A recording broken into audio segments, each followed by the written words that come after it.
Hello, good morning, good afternoon, good evening, good night, good whatever time you are watching this video. My name is Ndambi. Welcome to our channel. And our objective here is to provide you with the education, tips, resources to help you go be successful, land a job in tech, go do well for yourself. That's our goal.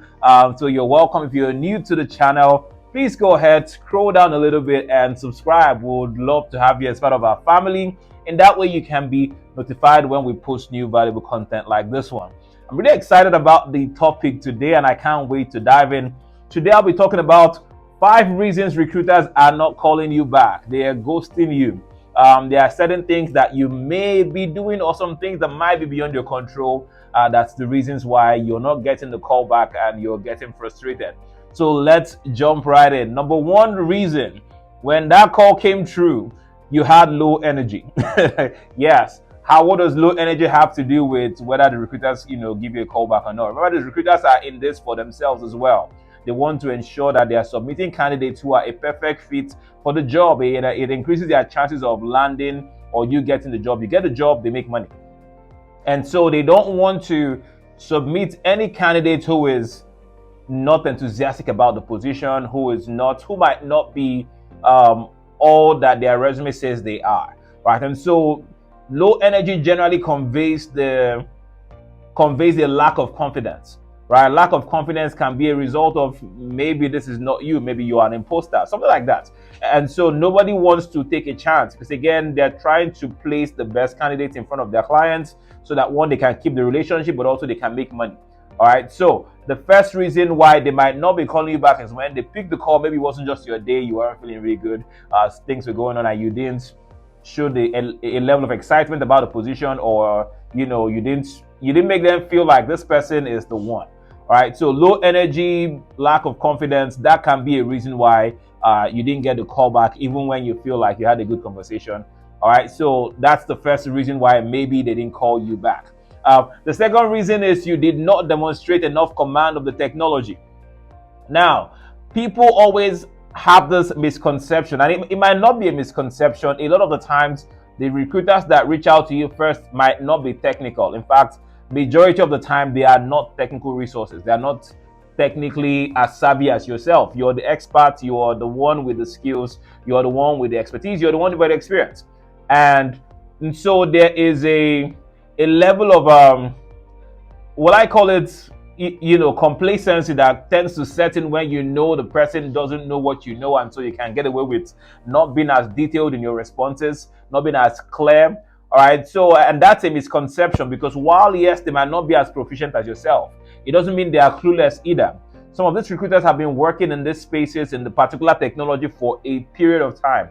They've had the same conversations over and over again, and so now they are comfortable with the language. They understand a thing or two. They know when somebody is BSing around, for lack of better way to put it, right? When you're just gallivanting and trying to be slick, they can tell. So even though they might not be technically, as savvy as you are or have the technical depth that you have as a professional, it doesn't mean they won't detect. Their BS radar won't go off when you're just gallivanting around. So don't take any chances. Ensure that your proficiency is making its way through the phone when you're having those conversations. Ensure that your expertise is coming out, right? Ensure that you're demonstrating your expert level knowledge when you're talking to recruiters. Whether it means anything to them or not shouldn't be your problem. Now, I'm not saying it's not the interview. Recruiter calls are 5-10 minutes if it's long, except for the scheduled ones where they have prepared questions, where they try to get a bit more in depth and they are recording your responses. Those are separate. I'm talking about the more abrupt recruiter calls. So you're not trying to, go in depth and explain everything, but there's still ways you can give summarized answers, but still show that you are the man, the woman, this is your space, this is my realm, I own this stuff, right? And so it's very important that we leave them feeling like, yes, this is the person. I have to make sure I get this person in front of my clients, because they are going to help me make this commission.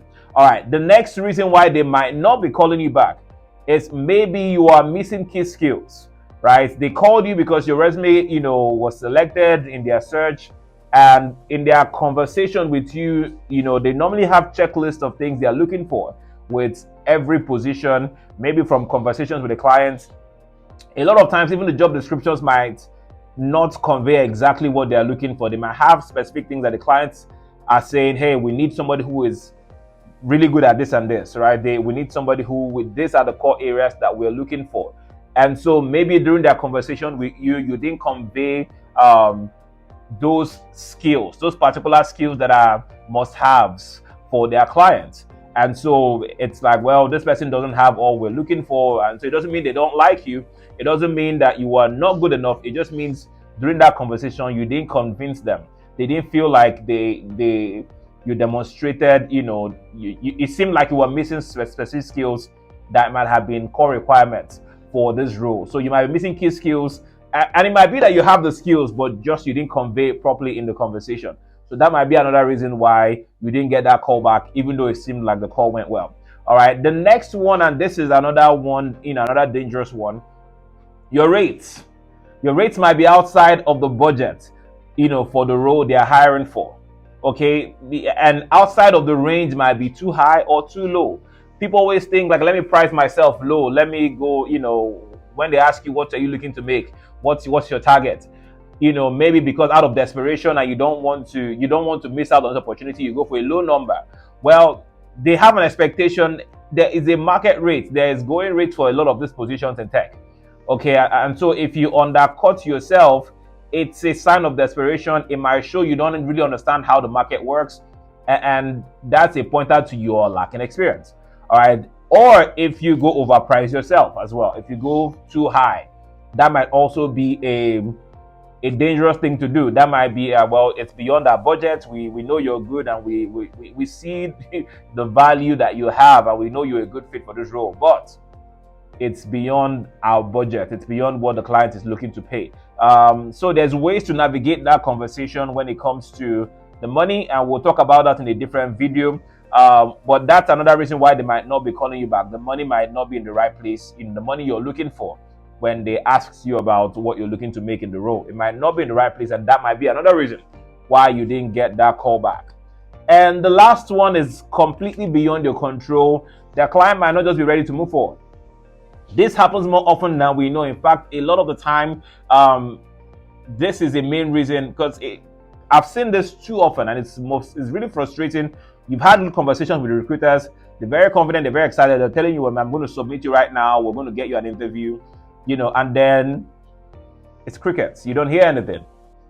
A lot of times what happens is these open requirements get filled internally, for example. That might be one reason. Or it's not filled internally, but the role was proactively opened up. A manager felt like they are going to approve this position, and so they went ahead to engage HR and list the position, and the recruiters get active, and it turns out, well, we didn't get the approval for this position yet, or the budget wasn't approved, or something happened internally that this is closed, we're not moving forward with these requirements, and so you're left hanging. You're out here waiting.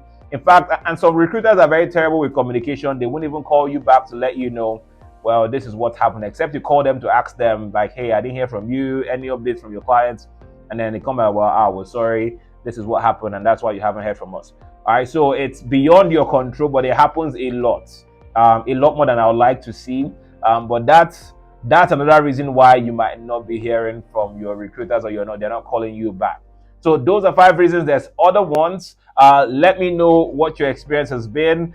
If recruiters have ghosted you, what was their reason? Let's talk about it in the chat. Again, thank you for hanging out with me. Make sure you like, subscribe, and share this video. And let's engage in the comments. If you have additional questions or things you want me to talk about, let me know, and I'll be glad to have those conversations with you guys. Till the next time, God bless you. I will talk to you soon.